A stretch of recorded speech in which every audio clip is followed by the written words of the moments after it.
연애를 하다 보면 연애 초기엔 연락의 빈도가 자연스럽게 줄 수 있어요. 근데 이것과는 다른 거리감이 느껴질 때가 있었을 거예요. 뭐 그러려니 뭐 알아서 하겠지, 이게 말해봤자 뭐 뻔하니까 그냥 넘기자, 이거는 반응이 아니라 체념으로 흘러가게 될 수 있거든요. 그래서 이런 차이가 생기면은 관계는 유지가 될 수는 있겠지만 감정의 밀도는 서서히 옅어질 수밖에 없어요.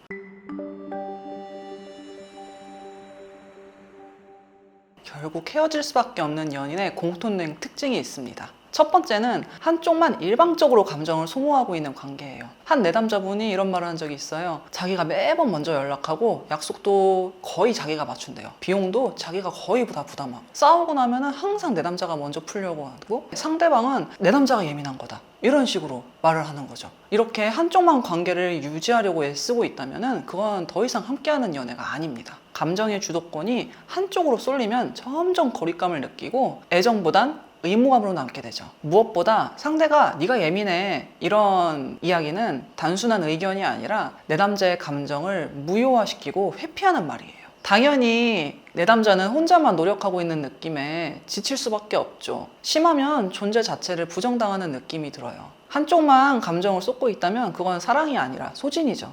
두 번째는 서로를 있는 그대로 받아들이지 못하는 경우예요. 내담자의 얘기 또 사례를 드릴게요. 그분은 굉장히 계획적이었어요. 반대로 A는 굉장히 즉흥적이에요. 원래 가기로 했었던 데이트 계획 같은 걸 애인이 수시로 바꾸고 자기 일정도 애인이 자꾸 미룬대요. 그래서 내담자는 그 모습을 보는 게 너무 스트레스라고 얘기를 하더라고요. 그래서 애인에게 고치라고 말했는데도 애인은 이게 본인의 모습이라면서 바꾸려고 하지 않는다고, 고민이 있다고 얘기하시더라고요. 서로 다르다는 건 당연한 건데 그 차이를 단점으로 보기 시작하면 관계는 금세 균열이 생겨요. 상대를 고치고 싶다는 마음은 결국 그 상대방을 틀린 사람, 바꿔야 할 사람으로 보는 건데 그 관계는 점점 필요해질 수밖에 없죠. 관계는 딱 맞춤이 아니라 맞춰 나가는 조율의 과정이잖아요. 서로를 있는 그대로를 받아들이지 못하면 결국 조건부 관계로 변하게 됩니다.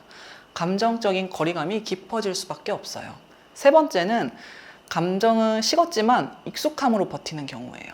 장기 연애로 넘어간 사람들의 많은 고민이 될 수 있겠습니다. 사랑이라기보단 그냥 익숙함 같고, 주말이면 당연히 만나는데 아무 말 없이 영화 보고 헤어지고, 딱히 싸운 것도 아닌데 설렘도 없는 그런 관계? 이런 관계가 지속되는 이유는 사랑해서만은 아닐 거예요. 어쩌면 공백이 무서워서인 경우가 많습니다. 그 사람에 대한 사랑보다 그 빈자리가 더 무서운 거죠. 익숙함은 사랑의 증거는 아닙니다. 익숙하다는 이유로 이 관계가 괜찮다고 착각하다 보면 감정은 결국 메말라 갑니다. 이별이 두려워서 이어가는 관계는 결국 더 아프고 혼란스러운 이별로 이어져요.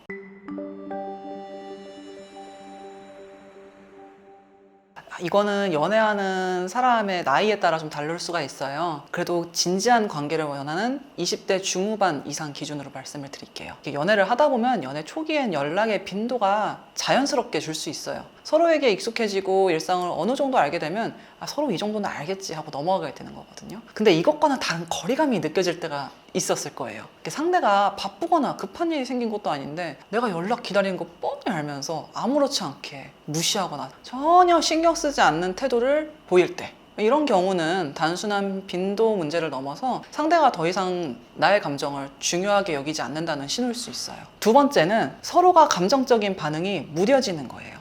아까 첫 번째 내용과 좀 비슷할 수 있는데, 연애 초반에 서운하면 표현도 좀 많이 하고 기대했다가 실망하면 마음이 막 요동치잖아요. 근데 이게 시간이 지날수록 그 요동이 줄어들 수밖에 없어요.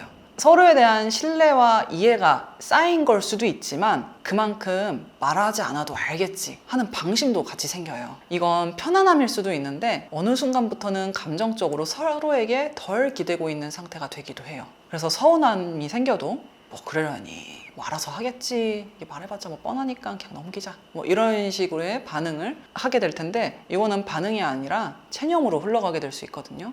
그래서 이런 차이가 생기면은 관계는 유지가 될 수는 있겠지만 감정의 밀도는 서서히 옅어질 수밖에 없어요. 관계에 있어서 무관심은 어떻게 보면 싸움보다 더 위험하기도 하거든요. 그래서 갈등은 애정의 또 다른 표현일 수 있지만 아예 무덤덤한 거는 마음이 천천히 멀어지는 거예요. 그리고 세 번째로 제일 중요한 건데요, 이게 상대의 미래에 내가 없는 거. 아무리 뭐 사랑한다, 지지고 볶고 뭐 감정이 아무리 뜨거워도 이 함께하는 미래가 보이지 않으면 그 관계는 결국 끝나요. 그래서 아무리 좋아해도 그 사람의 미래에 내가 없는 것이 느껴지거나 나 역시도 내 미래에 그 사람이 함께하는 모습이 그려지지 않는다면 그 관계는 반드시 정리가 필요합니다. 좋아하는 감정만 가지고는 같은 방향으로 함께 걷는 미래를 만들 수가 없어요. 물론 연애를 시작한 지 얼마 되지 않았다면 서로를 알아가는 시간은 필요합니다. 근데 한 3개월, 6개월 정도 교제했으면은 그때는 그 사람과의 방향과 가능성도 함께 보는 게 중요해요.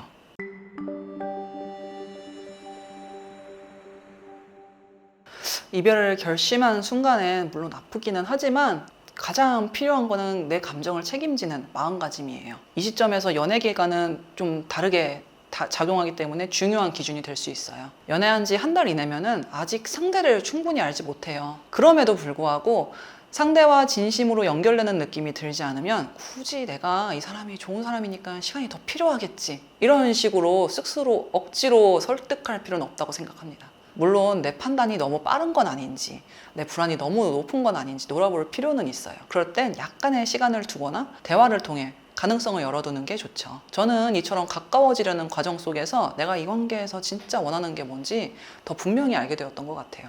3개월에서 6개월 정도면 서로의 성향과 가치관을 좀 알아가니까 알아간 만큼 서로에 대한 차이점이 드러나기 시작해요. 이때는 상대를 바꾸려고 하기보단 내가 이 사람을 받아들일 수 있는가를 물어보는 태도가 중요하죠. 그래도 계속해서 이별 생각이 든다면 나 정말 이 사람 받아들일 수 없다, 이런 생각이 들면은 이게 서로 조금씩 맞춰가면 해결될 문제인지 아니면 애초에 너무 다른 사람이니까 어쩔 수 없는 건지 계속 따져봐야죠.